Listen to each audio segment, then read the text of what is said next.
Wir sind jetzt auf dem Weg nach Nisos-Dokos. Da ist nichts, also da gibt es keine Bebauung. Wir hatten hier auch zwischen den Inseln zeitlang sehr, sehr wenig Wind. Poros ist es geworden. Ein bisschen Stadt, Häuser, Menschen, Eis essen.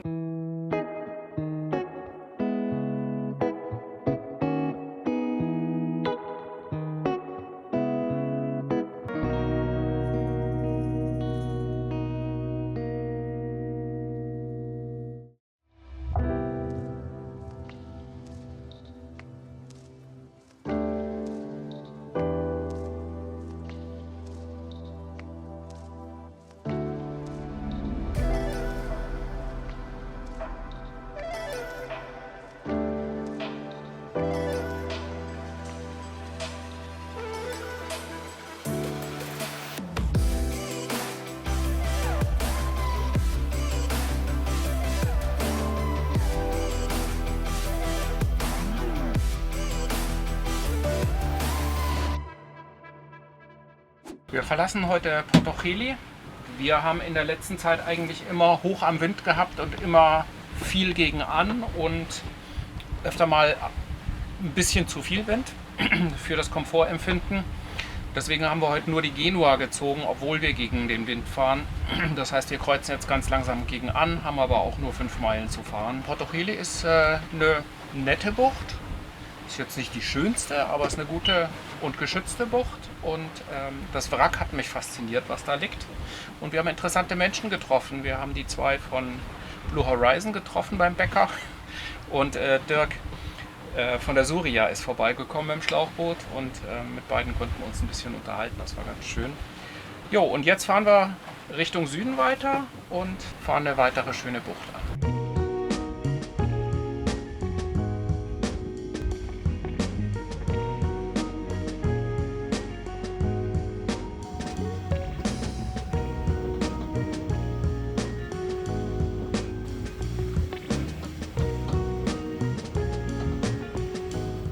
Wir sind übrigens gefragt worden, was wir mit dem Thunfisch gemacht haben, den wir kürzlich gefangen haben. Das zeige ich euch mal. Wenn man so einen Fisch fängt, dann ist er ja ein bisschen größer, als man vielleicht in dem Moment auch verarbeiten kann. Wir haben hier eine Kühlbox.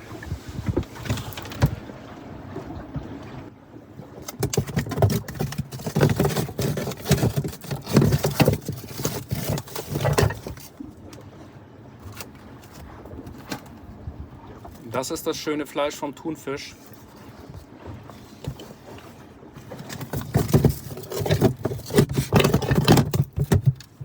Das ist so lecker, schmeckt traumhaft gut. Und selbst geangelt, gleich vakuumisiert und gleich eingefroren. Und jetzt hole ich immer so alle 2-3 Tage hole ich mir einen Beutel raus, lege ihn in den Kühlschrank und dann ist er einen Tag später aufgetaut. Dann meistens tue ich ihn in den Airfryer, weil es dann im Boot nicht nach Fisch riecht. Und gare den, das geht ja auch schnell, das sind meistens nur so 10-15 Minuten und dann mache ich oftmals irgendwie einen Salat draus oder esse ihn einfach nur so mit Brot, traumhaft. Gestern habe ich zum Beispiel einen Thunfischsalat draus gemacht, den zeige ich euch mal, der ist so lecker. Und zwar habe ich Reis gekocht, den Thunfisch im Airfryer gegart, hatte ich ja erzählt, und dann mit Petersilie, Schalotten, frische Tomate und Thunfisch und Salz, Pfeffer, ein bisschen Öl, ein bisschen Zitronensaft. Der Zitronensaft macht's und vor allem viel Petersilie und das ist echt traumhaft lecker. Und da ist natürlich auch der Thunfisch jetzt mit reingemischt. Schade, dass ihr das nicht riechen könnt. Das riecht so gut. Ein Traum, mittags beim Segeln.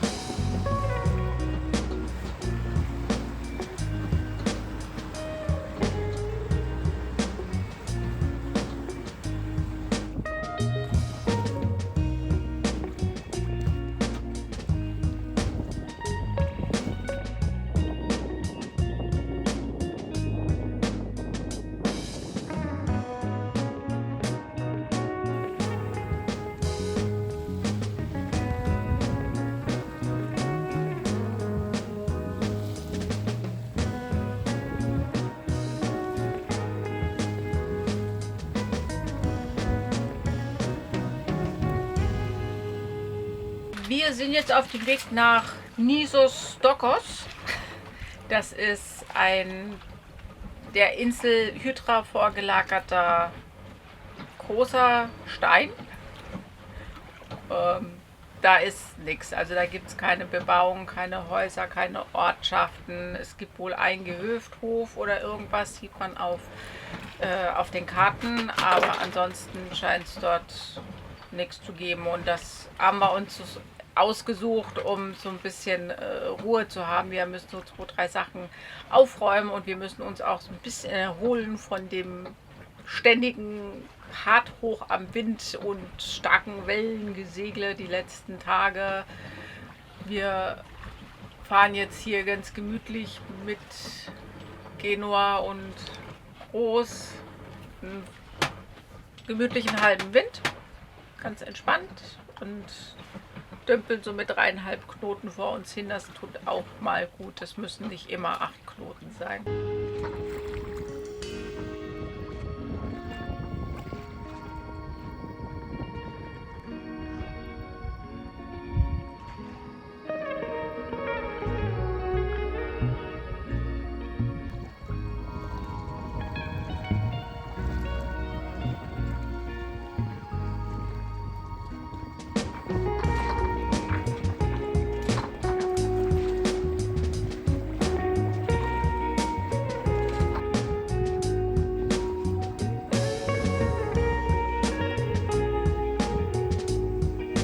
Wir sind jetzt gerade zwischen Nisos Dokos und Hydra durchgefahren.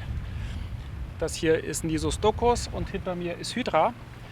Und wir haben das jetzt praktisch luftseitig gerundet. Wir werden jetzt wahrscheinlich gleich in eine Flaute reinkommen, hatten hier auch zwischen den Inseln zeitlang sehr, sehr wenig Wind. Es sind nur irgendwie so 1,5 Knoten gefahren. Ich habe mal kurz die Maschine angemacht für 5 Minuten. Und dann war der Wind aber wieder da, wieder mit 7 Knoten oder 6 Knoten. Dann ging es wieder ein bisschen voran. Ja, wir haben jetzt nicht mehr weit, 2, 3 Meilen oder sowas, müssen jetzt noch in eine Bucht rein. Da wird wahrscheinlich gar kein Wind sein. Aber ich bin trotzdem recht zufrieden, weil ich hätte nicht gedacht, dass wir zwischen den Inseln, Hydra ist ja relativ hoch, dann trotzdem noch genug Wind haben, um zu segeln. Es war zwar zwischendrin knapp, aber irgendwie ging es ja dann doch. Und es ist schön, mal so ganz ruhig dahin zu gleiten, auch wenn es dann ganz langsam ist. Aber wir hatten ja wirklich viel Welle und viel hoch am Wind und dann ist so ein bisschen halber Wind und Downwind eine willkommene Abwechslung.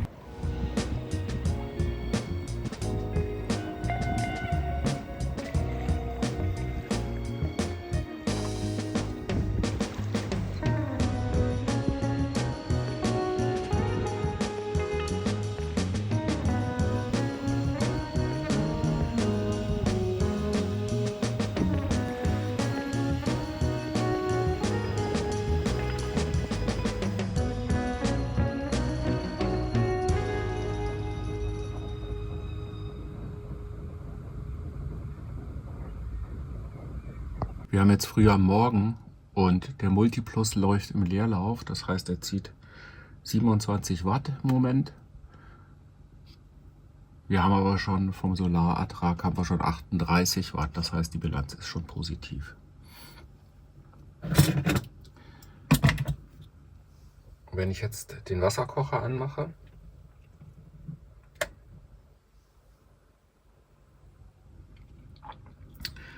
da steigt der Stromverbrauch von 28 Watt auf 382 Watt.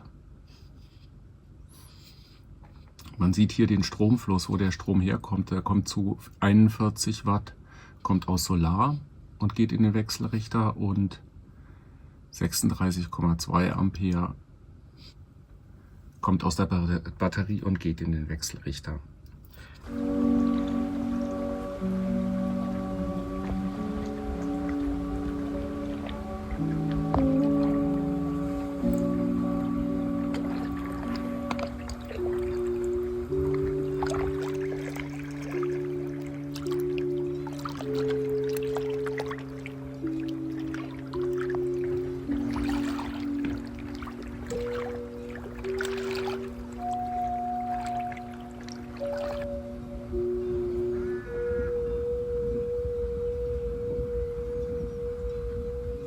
Guten Morgen, ich bin auf Dokos. einer kleinen Insel und bin mal an Land gefahren heute in der schönen Morgensonne. Es ist total still.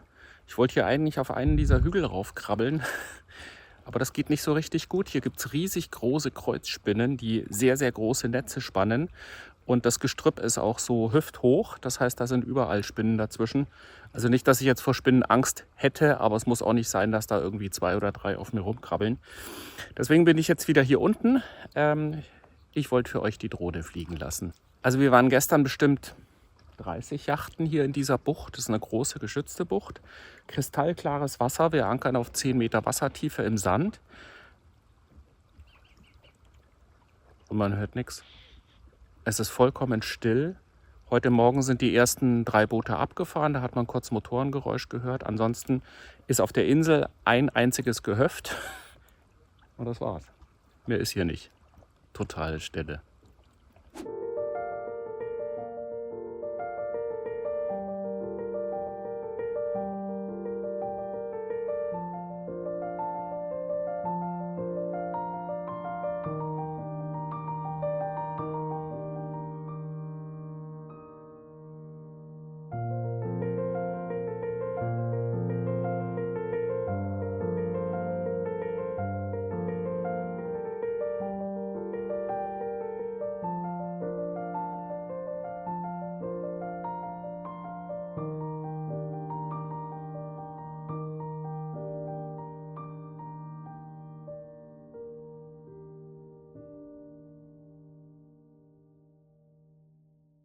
Wir ankern vor Dokos, einer kleinen unbewohnten Insel westlich von Hydra. Heute kein Weitersegeln, kein Projekt, kein Plan. Einfach ein fauler Tag an Bord, wohlverdient. Dokos ist still, kein Hafen, kein Ort, kein Mensch weit und breit. Nur ein paar Ziegen, Felsen und Bier. Kaum zu glauben, genau hier in dieser Bucht wurde eines der ältesten Schiffwracks der Welt gefunden. Über 4000 Jahre alt. Schon damals war diese Insel ein sicherer Ort zum Ankern. Und heute immer noch.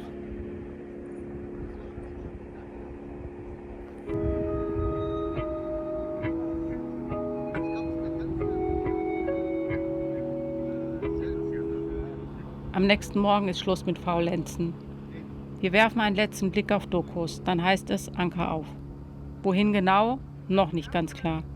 Nur so viel, wir suchen eine Bucht, die uns schützt, vor dem, was da kommt. Der Wind soll wieder zunehmen und das sieht man auch. Wir stecken echt viel Zeit und Energie in jedes Video. Immer irgendwo unterwegs, auf engstem Raum. Wenn du magst, was wir machen und ein bisschen mehr Einblick willst, bei Patreon gibt es Videos vorab, ganz ohne Werbung, Bonusmaterial und auf manchen Stufen auch persönliche Updates oder ein Call mit uns. Schau gerne mal vorbei, den Link findest du unten in der Beschreibung oder oben im Video. Wir freuen uns, wenn du dabei bist. Und danke an alle, die schon mit an Bord sind, das bedeutet uns wirklich viel.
Poros ist es geworden. Wir haben wirklich noch mal so ein kleines Ankerbuchten-Bingo gespielt, um dann am Ende zu sagen, komm, lass uns mal nach Poros gehen, bisschen Stadt, bisschen Häuser, Menschen, Eis essen, keine Ahnung, vielleicht nochmal einen Supermarkt. Wir haben jetzt seit Tagen eigentlich niemanden gesehen, außer uns selbst. Vielleicht ist das auch mal ganz schön, andere Gesichter zu sehen. Große Anchorage ist das hier. Viele Boote, aber wahrscheinlich zur Hochsaison ist das leer. Gehe ich mal von aus. In der Hochsaison wird das hier wahrscheinlich noch voller sein. Es ist, relativ tief, also so tief haben wir schon lange nicht mehr geankert. 15 Meter ist jetzt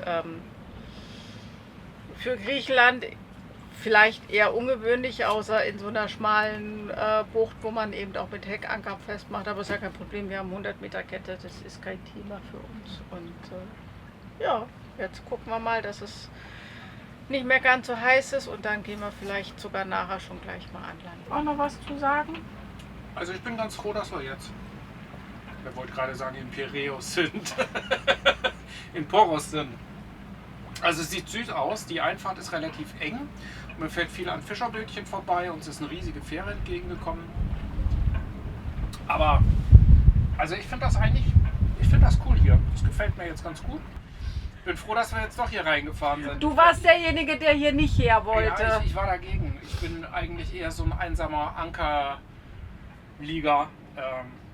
Aber das finde ich jetzt ganz gut. Ein bisschen durch die Stadt eiern, ein bisschen rumlaufen, ein bisschen gucken. Wir sind immer sehr ländlich gelegen, seitdem wir in Griechenland angekommen sind. Und deswegen bin ich mal gespannt.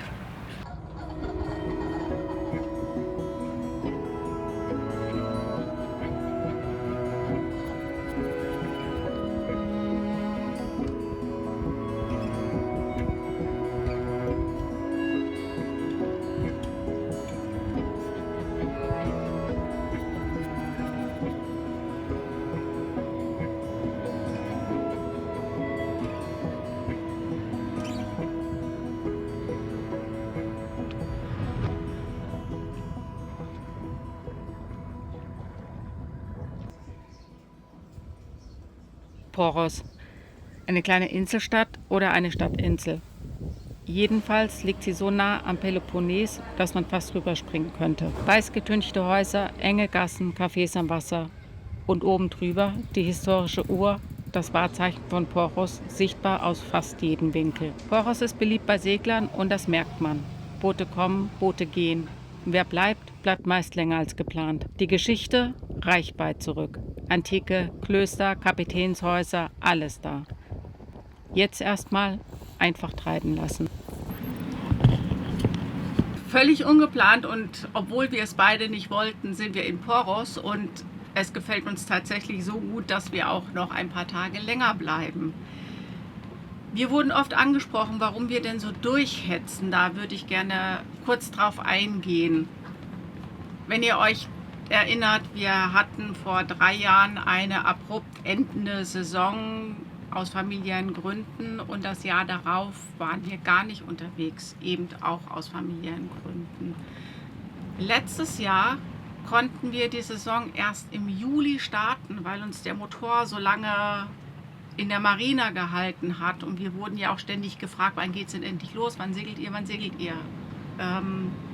Wir sind dann im September wieder zurückgefahren, um den Motor endgültig zu reparieren und zumindest für dieses Jahr eine hoffentlich funktionierende Maschine zu haben. Und sind dann ja im Oktober ziemlich kurzfristig losgefahren und haben uns auf eine wirklich lange Tour Richtung Sizilien gemacht und das war so wunderschön und wir haben einfach gemerkt, wie toll dieses Boot ist und wie viel Spaß es macht, damit auch Strecke zu segeln und das ist das, was wir möchten im Moment. Wir möchten gerne Strecken segeln, wir möchten gerne lange unterwegs sein. Dieses 2 Meilen Buchtenbummeln hat seine Daseinsberechtigung, aber im Moment noch nicht für uns. Wir sind noch nicht so weit. Wir müssen noch ganz, ganz furchtbar viel nachholen und deswegen sind wir unterwegs. Wir hetzen nicht, wir segeln. Das ist für uns unfassbar wichtig im Moment und das tut auch wirklich, wirklich gut. Es wird aber auch mehr Ruhe einkehren, gerade jetzt, wenn der Hochsommer losgeht, Juli und August, da werden wir vermutlich deutlich weniger unterwegs sein und deutlich länger an einem Fleck. Also wir haben da schon so ein bisschen ein Auge drauf und wir haben ganz viele Flecken gefunden, wo wir gerne wieder zurückkommen möchten.